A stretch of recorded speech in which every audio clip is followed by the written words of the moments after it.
Welcome back to Insecurity. We are at RSA 2020, special treat. I know I always say special treats, but this one's really cool. Ted Claypool, partner at Womble Bond Dickinson, multiple author, privacy, I don't know, you've been all over the world on the privacy thing, but you've been doing a lot with artificial intelligence recently. Yes, I have. There's a book that we put out this year called The Law of Artificial Intelligence and Smart Machines, and it's through the American Bar Association. And we generally talk about what law is out there to address AI and automated vehicles and robots and everything else you may want to work with in that space. Now, I'm going to try not to steal the tricks from your book, your series, but you went out and interviewed all the experts. This is why I just interview you. Perfect. Top of the funnel, and we Makes go it with easy. that.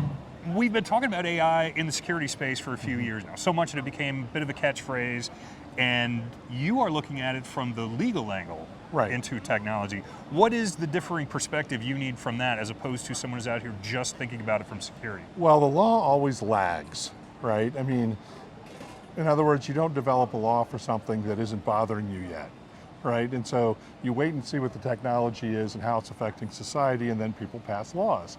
Or people sue over it, and then it gets into court, and then you have, the law that comes out of that. And so what we're dealing with is what I would call educated speculation, primarily. We have a bunch of about 30 very smart authors, lawyers, law professors, judges, who are all thinking through this area in their own special areas. I mean, for example, Judge Jamie Baker, who's one of our authors, wrote 2 chapters, and he is an expert on national security law. And so he talked about the international law of automated killing machines, which is a serious problem when you get to AI, because there's a question of, when the AI makes a decision, when the drone decides, oh yeah, that's the guy we want to hit, I'm just going to blow up the whole house, is that legal?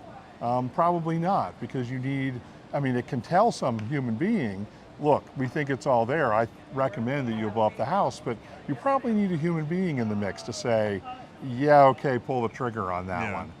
And that's true in a number of different areas. That's the most extreme area, but when you have an AI doing some of what they do now, which is, for example, deciding parole releases. If they go in and they look at you and say, well, we've decided that you're more of a risk than you seem to be, and we're not going to give you parole for another 10 years. You can't really appeal the machine's decision. And so a lot of the legal discussion in it is how those questions play out, what you do with AI in the legal environment, and what happens when AI screws up. Have there been spots in your research or your conversations where the AI turned out to be not a sticky wicket, not a difficult problem to solve? They actually put it as like, oh, okay, good, it worked. Right. Oh well, AI works all the time. I mean, that's one of the interesting things about it. But from the legal prospect, one of the biggest issues is the black box, in that you've created this AI, and the AI tells you how you're supposed to react to things and makes predictions. I mean, it doesn't give you solutions. It makes predictions. This is likely to happen. That's likely to happen. But the issue is that you don't really always know how the AI is making those decisions. And if you can't explain it, then it's problematic. I mean, if the AI, for example, makes a decision that we're not going to give you a loan because we don't think that you qualify for a loan, how's it making that decision? Is it making that decision because it doesn't like guys that wear hats? Is it making decision about facial hair? Is it making decisions about something else? Where you live, racial or ethnic background. Some of those reasons are illegal. Yeah. And if you don't know what the reason is behind how it's making the decision, how can you justify it? So a lot of what the law is looking at right now is when AI is making decisions, and frequently making excellent decisions, how do you explain them? Yeah, the whole notion of show your work. Let's all go back to 8th grade algebra. Exactly.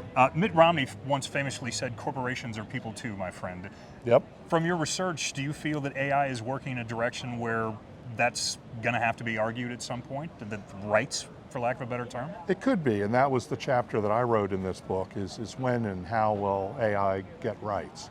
And I think the long and the short of that, from a when standpoint, is is twofold. I mean, right now the U.S. Patent and Trademark Office is asking whether we should credit AI as an inventor of certain things that are patented, because there are already people that are saying, who are the inventors? The inventor is Bob and Juanita and the AI. Yeah, the Deltron 3030. Right, exactly. And so the Patent and Trademark Office is trying to figure out whether they can actually do that or not.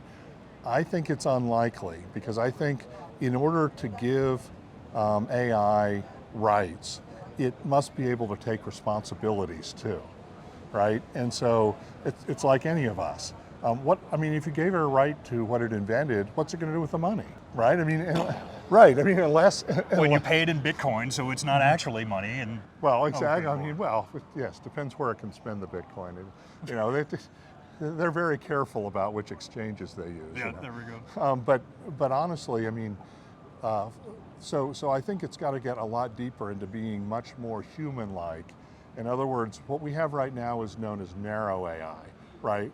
We have it fix one problem. We'll go in and say, you can play chess better than any person, right? But you can't drive a car, or you can't make dinner, or you can't make a discussion about something interesting, but you can play chess. Similarly, almost all the AI that's out there is solving one problem.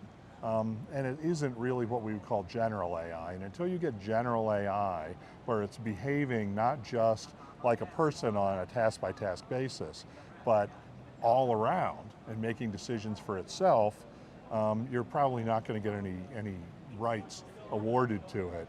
But on top of that, if you do that, and what I studied in my chapter is, what are the categories we have in our law of things and people that aren't exactly human or aren't exactly citizens?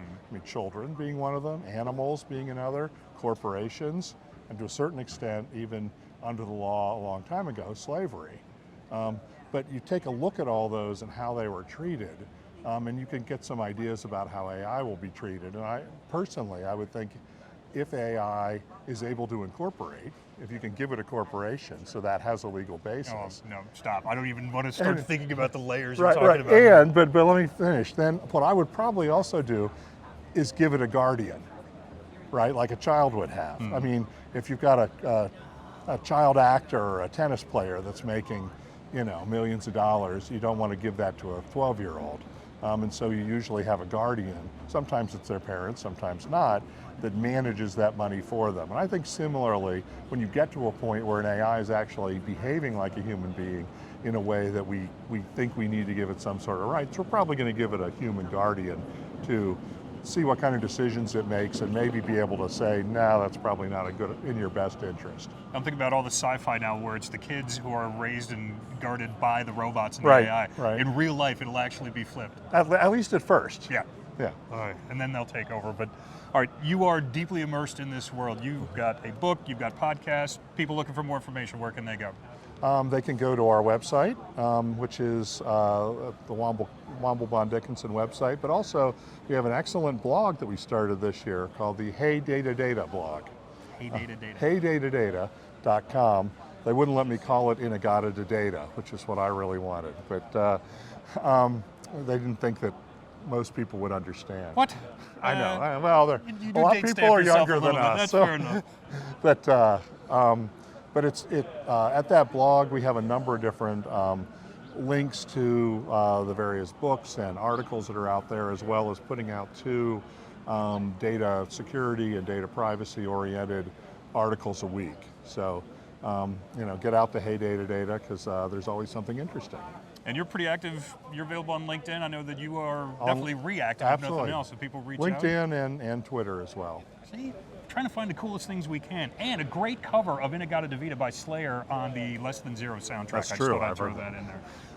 That's it for this one, though. You can find us at BlackBerry and at Cylance Inc. on the Twitter. We are also getting a lot of stuff out, LinkedIn and Facebook for RSA. My name is Matt Stevenson. Look for me at PacMatt73. Do you do any of the tweeting or any of that stuff? Occasionally. Occasionally? It's at Ted Claypool. Look for Ted. Thank you.